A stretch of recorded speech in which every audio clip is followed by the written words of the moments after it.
नमस्कार, क्राइम तक देख रहे हैं आप। मैं हूं आपके साथ दीपक सिंह।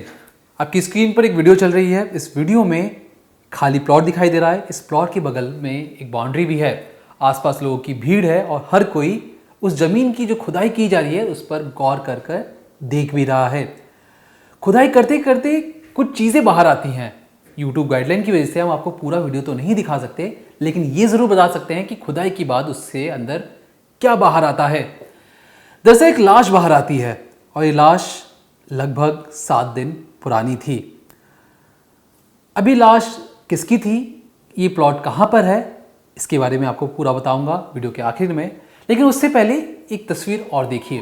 ये जो तस्वीर है इसमें ये जो जोड़ा दिखाई दे रहा है, ये जोड़ा शादीशुदा है। 2010 में इनकी शादी हो चुकी थी। जो महिला का नाम पूनम जाट है और उनके बगल में जो खड़े हैं उनका नाम संजय जाट है। पूनम जाट और संजय जाट की शादी 2010 में मथुरा में हुई थी। और जो पूनम है वो उत्तर प्रदेश की रहने वाली हैं और जो संजय हैं वो भरतपुर यानी राजस्थान के रहने वाले हैं। दोनों ने शादी तो की मथुरा जाकर, 2010 में शादी भी हुई और इस शादी के बाद इनके बच्चे भी हुए। 3 बच्चे हैं। 12 साल की एक बेटी है, 8 और 5 साल का 2 लड़के भी हैं। जो लड़की है वो फिलहाल क्लास 8 में पढ़ाई कर रही है और जो बेटा है वो जो बड़ा वाला बेटा है वो क्लास 1 में है इस वक्त। अब ये तस्वीर दिखाने का मतलब और उससे पहले जो मैंने आपको वीडियो दिखाया, इनके बीच में क्या कनेक्शन है अब आपको तफसील से समझाता हूँ। दरअसल जो पूनम जाट है वो सीआरपीएफ में कांस्टेबल के पद पर तैनात हैं। दिल्ली के द्वारका मेट्रो स्टेशन में उनकी नौकरी भी करती हैं और रोज़ पति से दूर सीआरपीएफ के द्वारका मेट्रो स्टेशन जो वहाँ पर लगातार नौकरी कर रही थी। इनकी शादी के बाद लगभग 13 साल के बाद जो 3 बच्चे हुए, इनके बीच में प्यार मोहब्बत बहुत थी। लेकिन जो पूनम जाट है उसे अपनी ज़िंदगी बोरिंग लगने लगी। उसे लगा कि अब ये प्यार पहले जैसा नहीं रहा है। जो चीज़ें उसे अपने पति से चाहिए थी वो चीज़ें नहीं मिल पा रही हैं। बच्चे गांव में रह के पढ़ाई लिखाई कर रहे थे। खुद उसका जो पति भी है वो भी गांव में रहा करता और अक्सर जब भी मिलना की बात आती तो छुट्टी लेकर पूनम सीआरपीएफ के कैंप से छुट्टी लेकर गांव जाती, तब जाके अपने परिवार के साथ रहा करती। ऐसा कई बार हुआ भी जब पति भी दिल्ली आया करता और या जहाँ कहीं भी इनकी पोस्टिंग हुआ करती। इसी सिलसिले में जब पूनम जाट, क्योंकि वो सीआरपीएफ में थी, अक्सर इनकी पोस्टिंग हुआ करती और हर बार हर जगह बच्चों को लेके जाया नहीं जा सकता। लेकिन जो दिल्ली में ही आज से 2.5 साल पहले पूनम जाट की मुलाकात एक और शख्स से होती है। वो भी सीआरपीएफ में तैनात था, कांस्टेबल था, नाम था उसका राम प्रताप। अब राम प्रताप और जो पूनम जाट के बीच में जब फ्रेंडशिप शुरू हुई तो शुरू में तो पति ने इसे इग्नोर किया, लेकिन ये इनकी जो दोस्ती थी ये दिन ब दिन गहरी होती गई और ये दोस्ती कुछ इस कदर गहरी हो गई कि जो पूनम जाट है वो राम प्रताप की से लगातार चैटें, फ़ोन कॉल करने भी लगी। खुद पूनम को भी समझ में नहीं आया कि उसे राम प्रताप से कब मोहब्बत हो चुकी है। अब क्योंकि बाल बच्चे वाली थी, अब जो खुद राम प्रताप है जो सीआरपीएफ में तैनात है वो उसकी भी बच्चे हैं, उसकी एक बेटी और एक बेटा भी है। अब फिलहाल जो राम प्रताप है उसकी जो पोस्टिंग थी वो नागालैंड में थी, लेकिन 2.5 साल पहले जो मुलाकात हुई थी उसका सिलसिला इस कदर हावी हो चुका था कि वो दोनों अब इसको प्यार का नाम देना चाहते थे, इस रिलेशनशिप को। अब इसकी भनक खुद जो पति है संजय जाट को लगती है। संजय जाट जब आते हैं तो देखते हैं कि फ़ोन पर लगातार बातें हो रही हैं, चैट हो रही है, तो अपनी बीवी को समझाते हैं कि तुम उससे दूर रहो, राम प्रताप से दूर रहो, तुम राम प्रताप से कोई भी बात नहीं करोगी। अब क्योंकि जो पूनम है वो अकेले रहते रहते इस कदर आदी हो चुकी थी राम प्रताप की कि उससे बात किए बिना नहीं रह पाती। वो खुद जो संजय जाट है उसको फ़ोन नहीं लगाती, लेकिन राम प्रताप को फ़ोन लगाना बिल्कुल भी नहीं भूलती। दोनों ही यानी राम प्रताप के बच्चे हैं और जो पूनम जाट है जो उसकी उम्र इस वक्त 32 साल है, इसके भी 3 बच्चे हैं। इतने बच्चे होने के बावजूद भी जो इनका जो प्यार था वो एक दूसरे के प्रति बिल्कुल कम नहीं हुआ। अब जो पूनम है फेक सिंपैथी गेन करने के लिए राम प्रताप से कहती है कि जो मेरा पति है वो हमारे प्यार में रोड़ा बन रहा है और लगातार मेरे साथ मारपिटाई करता है, मुझे डांटता है, मुझे अब ये चीज़ें अच्छी नहीं लग रही हैं।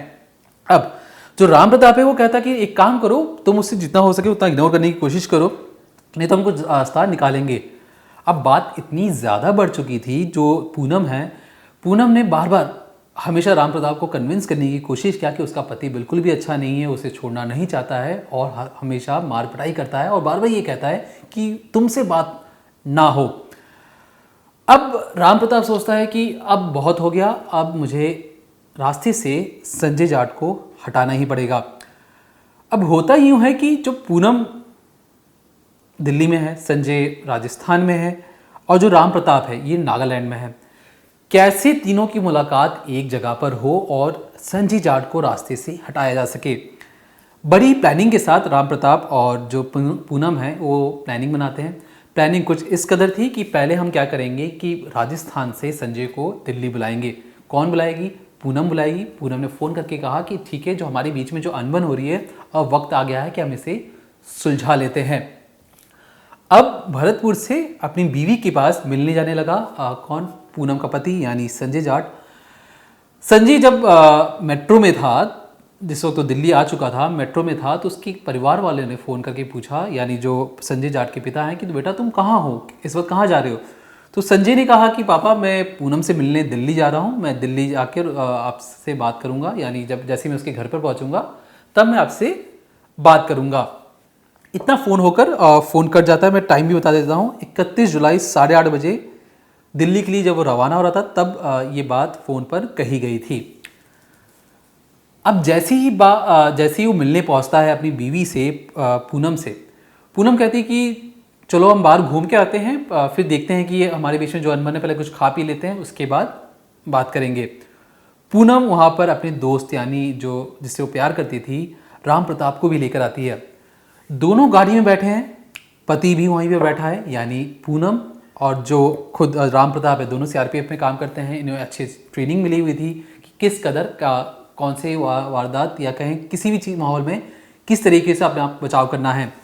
और वहीं जो पति है संजय जाट, इसे बिल्कुल भी आम इंसान, इसे कोई ट्रेनिंग नहीं मिली है।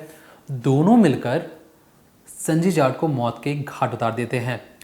अब मौत के घाट उतारने के बाद, क्योंकि दिल्ली में इसकी ड्यूटी थी पूनम की, पूनम कहती है कि काम करो, तुम इसे लेकर निकलो, मैं अभी जाकर ड्यूटी ज्वाइन कर लेती हूँ। अब जो राम प्रताप है खुद नागालैंड से दिल्ली आया था, क्या करने? मर्डर करने, जो इनके बीच में बातचीत हुई थी। अब जो राम प्रताप सोचता है कि लाश को ठिकाने कहाँ लगाया जाए। राम प्रताप लेके जाता है राजस्थान में जो जगह है मैं बता दूं, बानसूर। अब बानसूर जगह इसने क्यों चुना? राम प्रताप गांव में अपना घर बना रहा था। लगभग जो उसका जो घर था उससे 100 मीटर दूर एक खाली प्लॉट था। उस खाली प्लॉट में ये ले जाकर रात को मिट्टी खोदता है और वहाँ पर संजय जाट की जो लाश है वहाँ पर दफना देता है, ताकि किसी को भी इसकी भनक ना लगे। प्लान बिल्कुल फुल प्रूफ था, किसी को पता नहीं चला कि इन्होंने मर्डर कब किया, कब लाश को दफनाया, और ये जाकर नागालैंड में ये ड्यूटी भी ज्वाइन करने की फिराक में था, वो भी चुपचाप। अब यहाँ पर जो इनका जो प्लान इसलिए फेल हुआ क्योंकि जैसा कि मैं आपको पहले ही बताया, जो पिता थे उन्होंने पूछा कि संजय तुम कहाँ जा रहे हो? तो संजय ने कहा था कि पापा मैं बीवी से या पूनम से मिलने जा रहा हूँ, वहाँ पहुँचकर मैं आपसे बात करूँगा। पूरा परिवार जब वो सुबह 8:30 बजे निकला हुआ, उसने फ़ोन नहीं किया, तो पूनम को फ़ोन लगाया गया कि पूनम अरे संजय कहाँ है? संजय अब तक पहुँचा नहीं किया तुम्हारे पास। पूनम जवाब देती है पापा वो यहाँ पर तो आया ही नहीं, हम तो मिले ही नहीं, या मुझे ये भी नहीं पता था वो आने वाला है और यहाँ पर तो है ही नहीं। 31 जुलाई को मौत के घाट उतार दिया गया। पूरे दिन फ़ोन लगा के लोग परेशान हैं। फिर उसे कहा गया कि एक काम करो, तुम छुट्टी लेकर वापस गांव आ जाओ, यहाँ पे बच्चों की ज़रूरत है, और क्योंकि संजय नहीं मिल रहा है तो एक काम करते हैं कि साथ में मिलकर ढूंढते हैं। इस पर जो पूनम कहती है कि पापा मैं सीआरपीएफ में हूँ, मुझे छुट्टी नहीं मिल रही है, मैंने कई बार अप्लाई भी किया है, लेकिन छुट्टी ना मिलने की वजह से मैं वहाँ पर घर पर नहीं आ सकती हूँ। इस पर पिता को शक जाता है, क्योंकि कई बार जो संजय था उसने कहा था कि जो पूनम है उसका रिलेशनशिप, और कई बार वो राम प्रताप से बात भी करती है, जिस पर इनके बीच में अनबन भी हुआ करती। अब जैसी ही बात पिता को लगी तो पिता को लगा कि हो ना हो कुछ गड़बड़ है और इसी ने मेरे बेटे को गायब करवाया है। 1 तारीख की बात थी, फिर 2 गुजरा, 3 गुजरा, फिर इसकी जो शिकायत थी सीआरपीएफ के कॉल सेंटर में कॉल किया जाता है। कहा जाता है कि एक ऐसी लड़की है पूनम जाट है जो द्वारका मेट्रो स्टेशन में ड्यूटी करती है, इसकी आप छुट्टी नहीं मिल रहा क्योंकि हस्बैंड गायब है, हम पूरे परिवार वाले परेशान हैं, तो कृपया करके आप इसे छुट्टी दे दें। तब जाकर पूनम छुट्टी लेकर वापस अपने घर को निकलती है। अब जैसे ही घर को निकलती है, पिता को लगता है कि ये बहू ही है जिसने सब कुछ करवाया है। वो पुलिस को जाकर हर एक बात बताता है। अब पुलिस के पास जैसे ही मामला जाता है, पुलिस छानबीन करती है, तो पता लगता है कि जो बहू है यानी जो पूनम है, ये जितनी सीधी दिख रही है उतनी सीधी है नहीं।